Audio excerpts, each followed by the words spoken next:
이대식 박사 연구팀은 우리가 내쉬는 날숨으로 폐암을 진단하는 기술을 개발했습니다. 조기에 진단하기 어려운 폐암을 호흡할 때 내쉬는 숨만으로 진단이 가능하다는 건데요. 폐암 환자의 숨속에서 나오는 특유의 휘발성 유기화합물을 분석하기에 가능한 일입니다. 기술의 핵심은 바로 전자코인데요.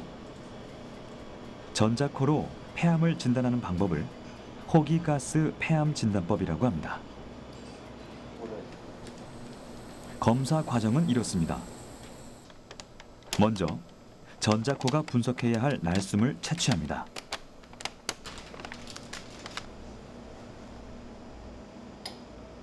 검사 대상자는 플라스틱 백 속에 숨을 불어넣기만 하면 됩니다. 시료 채취가 끝나면 플라스틱 백 속으로 탄소 막대기를 넣은 다음 플라스틱 백을 톡톡 치며 천천히 숨을 빼냅니다. 이 과정은 탄소 막대기 안에 있는 탄소 흡착제에 날숨 속의 성분을 농축시키는 단계인데요.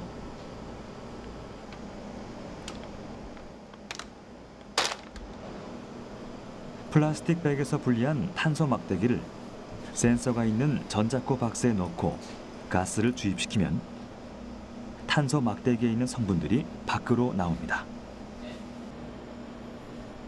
이때 전자코의 센서는 그 성분들을 감지하고 입력된 프로그램으로 정보를 분석해 패턴으로 보여주는데요. 폐암 환자는 정상인과 다른 패턴을 보이기 때문에 이를 통해 폐암을 진단할 수 있는 것입니다. 즉, 전자코에 사용되는 각각의 센서들은 폐암 환자와 정상인의 날숨 속에 있는 성분과 반응해 특정한 패턴을 만드는데요. 두 비교군이 뚜렷한 패턴 차이를 보이기 때문에 폐암 진단이 가능한 것입니다. 전자코의 핵심.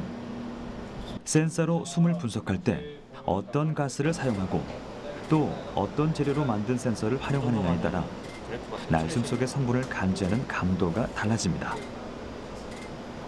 때문에 최상의 감도를 이끌어낼 수 있는 가스와 센서 재료의 합을 찾는 것이 중요하다고 합니다. 폐암 환자와 건강한 사람의 숨을 분석한 결과 폐암 환자의 숨은 약 75% 정확도로 건강한 성인의 날숨과 구별됐으며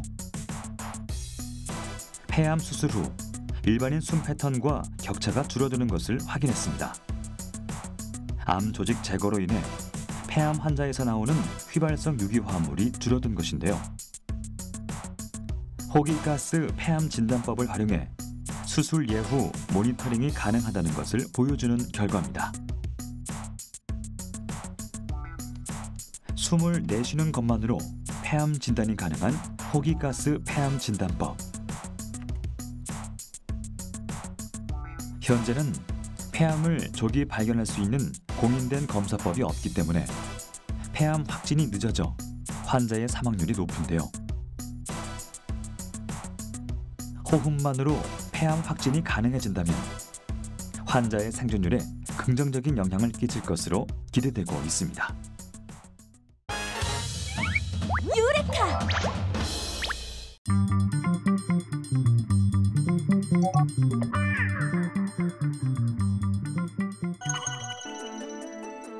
자극적인 맛을 좋아하는 청소년들은 일상에서도 당류가 많이 함유된 가공식품들을 입에 달고 산다.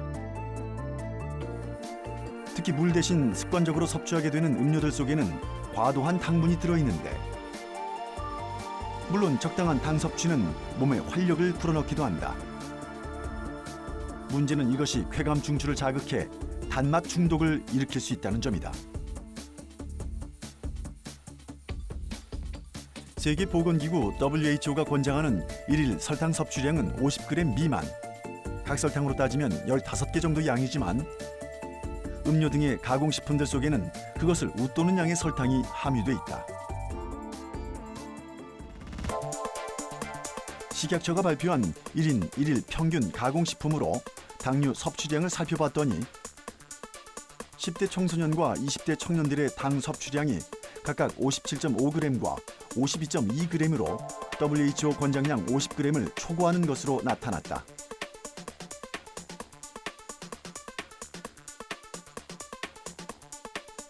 당분을 공급하는 가공식품 중에서는 음료의 비중이 상당한데 2014년 식품의약품안전처에 따르면 10대 청소년과 20대 청년들은 음료 중에서도 절반 이상이 탄산음료를 통해서 당분을 과잉 섭취하는 것으로 드러났다.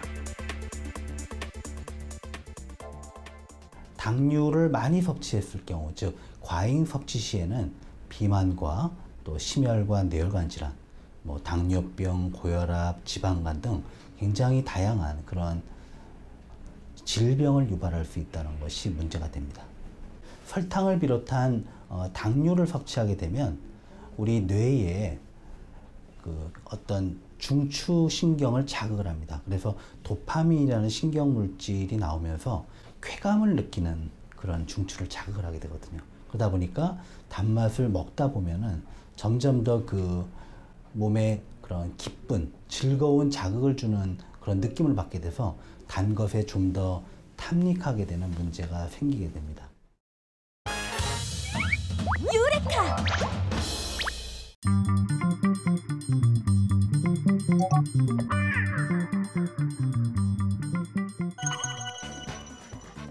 대한민국 남편들을 대표해서 에너지 절약에 앞장서는 분이 있다는데요. 저희 집 전기 정말 조금 쓰고 있어요. 한번 와서 보세요.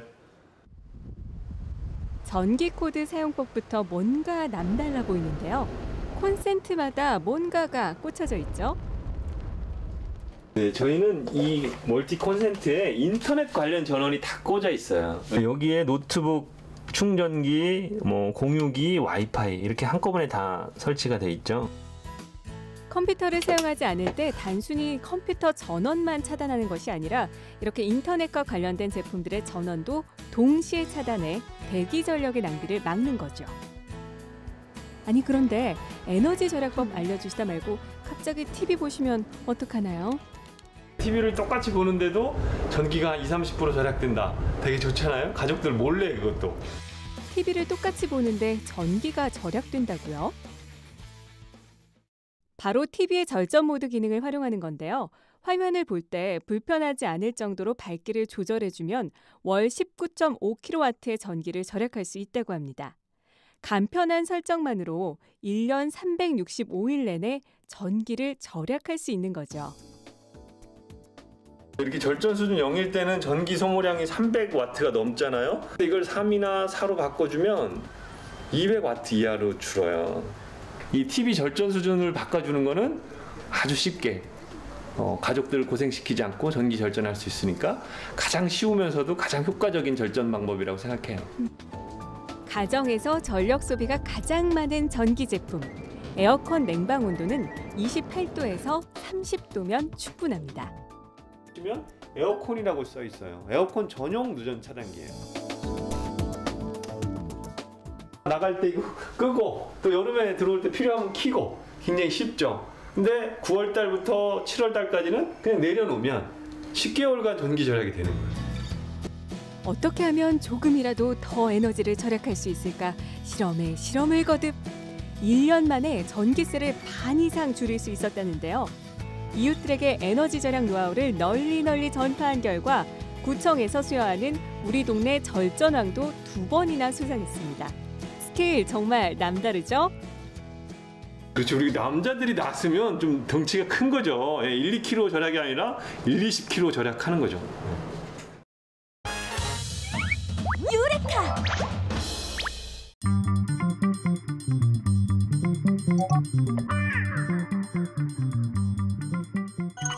가두리 양식은 연안에서 그물로 가두리를 만들어 어류를 기르는 방법이다. 많은 양의 어류를 기를 수 있지만 자연재해로 인한 피해, 배설물에 의한 수질오염 가능성을 배제할 수 없다. 실내에서 많이 이용되는 양식법은 주로 유수식이다. 사육지의 물을 연속적으로 통하게 하는 방법으로 물이 양식장으로 들어간 만큼 그대로 버려지게 된다. 그래서 유지 비용도 많이 들고 자연으로부터 질병 유입도 쉽다는 단점이 있다.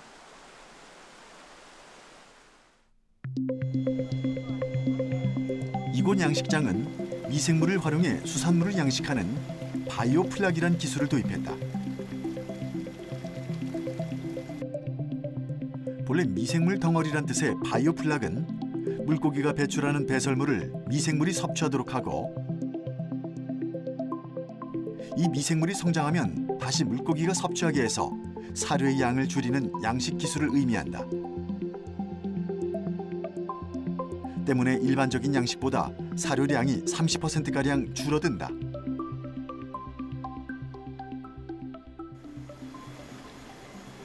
또 받은 물을 재사용하게 되면 펌프를 운영하는 비용을 아낄 수 있다. 또한 물의 교체 주기가 줄어들기 때문에 온도를 유지하기 위한 냉각 비용이나 난방 비용도 적게 들어간다.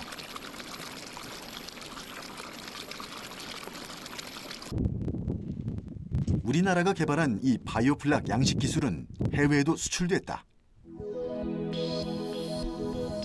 2016년 알제리 중북부의 사하라 사막 한가운데 새우 양식 연구센터가 준공됐다. 한국 알제리 전문가들이 사막 지하수를 이용해 새우 양식을 시작했는데 여기에 바이오플락 기술이 도입됐다. 물을 갈아줄 필요가 없어서 사막에서도 새우를 키울 수 있고 또 새우의 성장 속도가 빨라 생산량 증가는 물론 연중 출하가 가능하다는 것이 큰 장점으로 꼽힌다. 유레카!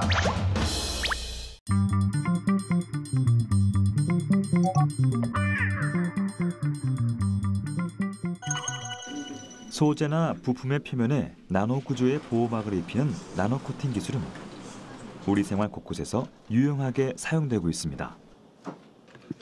그중 하나가 사무실이나 집에서 흔히 볼 수 있는 키보드입니다. 누구나 한 번쯤 키보드 위에 물이나 커피를 쏟아 당황한 적이 있을 텐데요.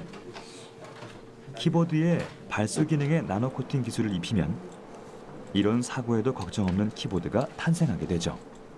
방수 키보드 같은 경우에는 해당 경우에 있어서 일단은 음료 침수나 물이 엎질러진 경우에도 불량 발생 자체가 없고요. 그다음에 방금 예로 들었던 뭐 당분이 있는 음료라든지 커피를 엎질렀을 경우에도 물에 넣어서 헹궈서 사용하면 되기 때문에 전혀 그런 부분에 있어서 편리함을 가져갈 수 있는 제품 키보드입니다. 콜라나 컵라면을 쏟아도 물로 잘 씻어 사용 가능한 키보드. 과연 실제로도 가능한 일일까요?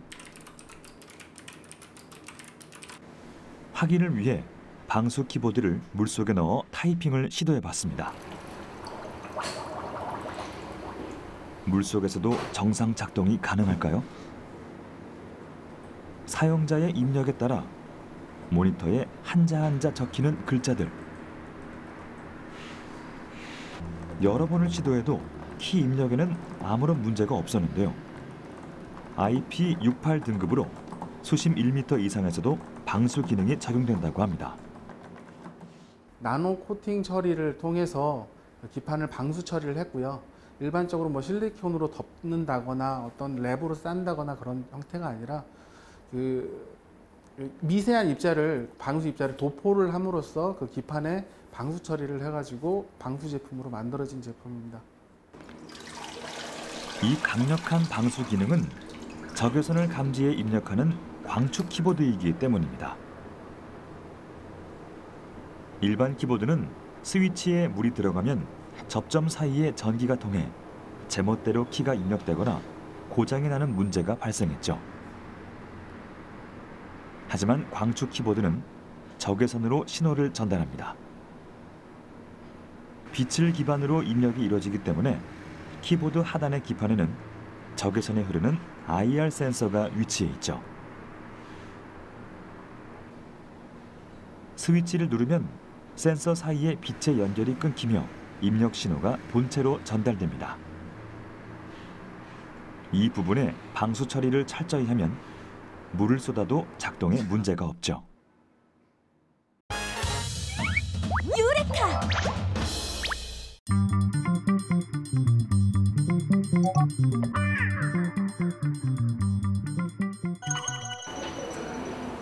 경기도 안양시에 구축돼 있는 유통합 상황실. 이곳에선 안양시에 설치된 교통 및 방제용 CCTV와 방범용 CCTV를 통합 관리하고 있는데요. 도시 전역, 구석구석까지 살펴볼 수 있는 4,700여 개의 눈이 우범 지역이나 교통 상황을 감시하고 산불, 하천의 범람과 같은 자연재해에도 곧장 대처할 수 있도록 주시하고 있죠.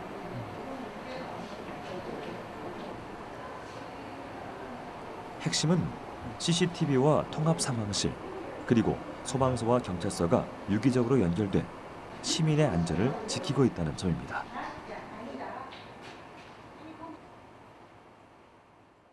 각각 사용 목적에 맞는 CCTV는 많습니다. 교통 CCTV, 방범 CCTV, 불법 주정차 CCTV, 재난재해 감시 CCTV. 각자의 역할을 하다가 어디서 긴급한 상황, 즉 그게 화재일 수도 있고 절도일 수도 있고 성범죄일 수도 있는데, 그렇게 되면 모든 CCTV들이 유기적으로 하나로 통합이 돼서 그 용의자를 추적할 수 있는, 그리고 어느 방향으로 가더라도 GIS상에서 공간 정보를 이용해서 끝까지 추적할 수 있는 그런 그물망 감시 체계를 통해서 범죄를 실제로 많이 검거하고 있고 범인 감소율로도 이어지고 그런 안전한 도시를 구성해 나가고 있습니다. 만약 어두운 밤거리를 혼자 걸을 때 낯선 사람이 뒤따라온다면 누구나 두려움이 엄습해 올 것입니다. 그리고 신변의 위험을 느낀다면 우리는 어떻게 대처해야 할까요? CCTV와 119, 112가 네트워크로 연결되어 있는 도시에선 폰을 좌우로 흔들기만 하면 됩니다. 단순한 움직임으로 자신이 처한 위험 상황과 정확한 위치를 전송함으로써 경찰의 도움을 받을 수 있는데요. 신고자의 위험 신호를 전달하는 안전도우미 서비스 어플리케이션. 어플이 전달한 신호로 신고자의 위치를 파악하고 CCTV를 통해 현장을 확인한 후 경찰서에 전달하는 유통합 상황실.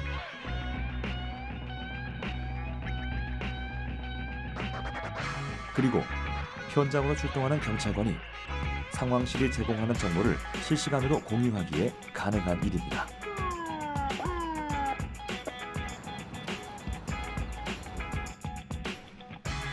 앞으로의 도시는 그 안에서 발생하는 일에 얼마나 빨리 대처하고 사건, 사고를 어떻게 예측하며 시민의 안전을 지키는지가 관건인데요.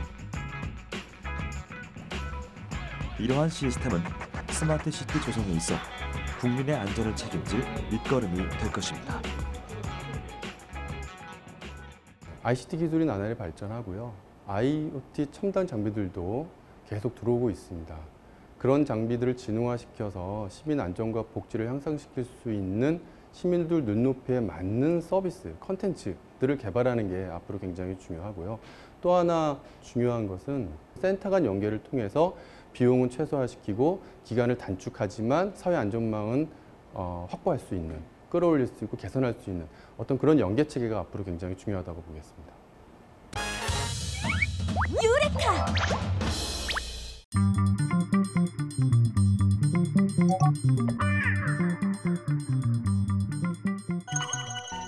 전통주의 맛을 좌우하는 누룩. 그렇다면 누룩은 어떤 과정을 거쳐 만들어질까? 먼저 1차 성형이라 불리는 이 과정에서는 빻은 통밀을 동일한 크기로 떼어낸 뒤 보자기에 싼다. 그 다음 사람이 직접 올라가 발로 누룩을 밟기 시작하는데, 이는 누룩 안에 공기층이 쌓이고 사이사이에 곰팡이 균이 잘 퍼지도록 하기 위함이다. 또한 마치 피자 도우처럼 테두리가 두껍고 중간은 얇은 누룩의 모양은 습기를 오랫동안 머물게 하면서 곰팡이가 잘 피게 하려는 것. 이렇게 만들어진 누룩은 곧바로 누룩방으로 들어가 효모를 배양하고 누룩을 건조하는 과정을 거친다. 이때 누룩방의 온도와 습도가 매우 중요한데 온도는 30도에서 35도, 습도는 50에서 60%가 적당하다. 온도가 잘 맞춰졌을 때 누룩이 건조되면서 노란색, 흰색, 검정색의 꽃이 피는데 이 곰팡이균은 만드는 지역의 지리적 특성에 따라 효소의 힘이나 기질이 달라지고 이는 지역별 전통주마다 각기 맛이 다른 이유가 되는 것이다.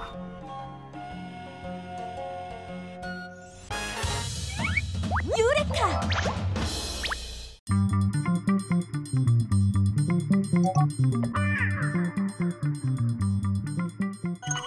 단백질, 비타민, 철분? 철분? 형들, 여기 시리얼에 철분이 들어가는데요? 당연한 걸 그걸 물어봐. 너는 네 음식에 뭐가 들어가는지 그것도 모르냐? 예의가 없어. 참나, 형 철분이 뭔 줄 알아요? 철분이 철이지 뭐야. 아니 뭐 철분에 철이 들어간다고요? 당연하지. 아니 그러면 철분이 부족하면 철을 먹으면 된다 이거네. 그러면 기차 노선도 씹어먹고 뭐 알약 대신에 나사 5알 먹고 그냥 작가님 귀걸이 목걸이 다 먹지 그래? 애가 왜 이렇게 극단적이야? 극단적이 아니라 이런 거 철 좀 들어야 돼요. 아니 철분에 철이 들어있다니까. 아니 뭔 소리 그게? 궁금해? 예. 궁금해? 자 보시죠. 시리얼 속 영양소 중 하나, 철분. 과연 톡톡 씨의 말처럼 철분은 자동차나 나사와 같은 철일까요? 지금부터 팩트를 확인해 보겠습니다. 믹서로 곱게 간 시리얼을 투명팩에 뜨거운 물과 함께 넣어 20분 정도 기다린 뒤 자석을 갖다 대자 자석 뒷공무니를 쫓아다니는 요 검은 철가루들이 보이십니까? 이것이 바로 시리얼 속에 든 철, 환원철입니다. 식품 첨가물인 환원철은 정제 과정을 거친 깨끗한 철로서 우리가 섭취했을 때 혈액 속 헤모글로빈을 생산하고 체내 산소를 운반하는 역할을 담당하죠. 그런데 철분을 보충하겠다고 이 친구들처럼 국자나 집게를 요렇게럼 씹어 먹는다면 stupid! 우리가 도구로 사용하는 철은 구리, 아연 등 여러 금속 물질이 혼합되어 있기 때문에 식용으로는 절대 불가. 그 새끼 그거 먹는 거 아니야.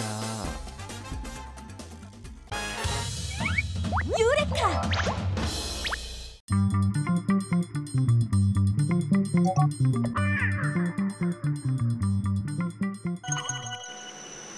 화력 발전용 석탄의 40%는 인도네시아산 저급탄. 이는 고급탄보다 저렴하지만 수분이 많아 불완전 연소되는 문제점을 가지고 있습니다. 저급탄과 고급탄의 차이는 석탄 내부의 수분 함유량에 있습니다. 수분을 많이 함유한 저급탄을 태우게 되면 고급탄에 비해 열량이 낮기 때문에 훨씬 많은 양의 석탄이 필요합니다. 더 많은 양을 태워야 하니 미세먼지와 이산화탄소 배출량도 덩달아 늘어나게 되죠. 연구진이 개발한 하이브리드 석탄은 저급탄의 수분을 제거하고 설탕과 같은 당분으로 저급탄 표면의 미세한 기공을 막아 수분 침투를 막는 원리입니다. 이처럼 석탄 기공 안에 사탕수수나 당밀 같은 바이오매스를 환전시킬 경우 두 가지 연료가 하나로 전소되며 연료 효율이 증가, 품질을 크게 높일 수 있고 저급탄에 비해 적은 양의 연료를 사용하기 때문에 배출되는 미세먼지와 이산화탄소 또한 줄일 수 있게 되는 거죠. 그렇다면 저급탄과 하이브리드 석탄은 어떤 차이점을 보일까? 비교 실험을 진행해봤습니다.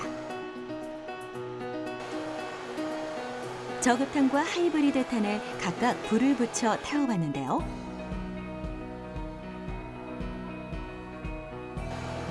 두 종류의 석탄은 어떤 반응을 보이며 연소할까요? 잠시 후 불길이 서서히 잦아들자 차이점을 보이기 시작하는데요. 수분을 함유한 저급탄은 불완전 연소돼 흰 연기를 내뿜는 것과 달리 하이브리드 탄은 깨끗이 탑니다. 미세먼지와 이산화탄소 배출량이 22% 넘게 줄었죠.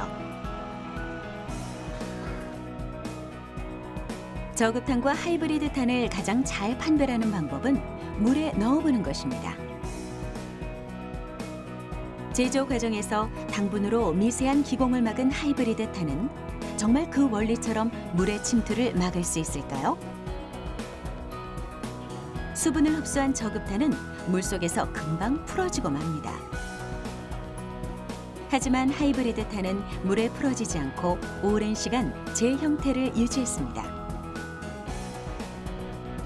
화력발전소에 새로운 바람을 불어넣을 신기술의 등장이 의미하는 바는 무엇일까요? 아주 먼 인류의 미래를 생각을 한다 그러면 저희는 우주에서부터 무한히 얻을 수 있는 에너지를 언젠가는 개발을 해야 된다고 생각하는데요. 가까운 미래에 저희가 실질적으로 쓸 수 있는 것은 환경을 파괴하지 않고 그리고 기존의 발전, 기존의 에너지를 담당해왔던 산업을 죽이지 않는 선에서 작정한 조화를 이루면서 기존의 에너지를 뒷받침했던 산업과 그리고 새롭게 개발되는 신재생 에너지 산업 간에 각각의 업그레이드가 된 그런 에너지 쪽으로 흘러가야 된다고 생각을 합니다.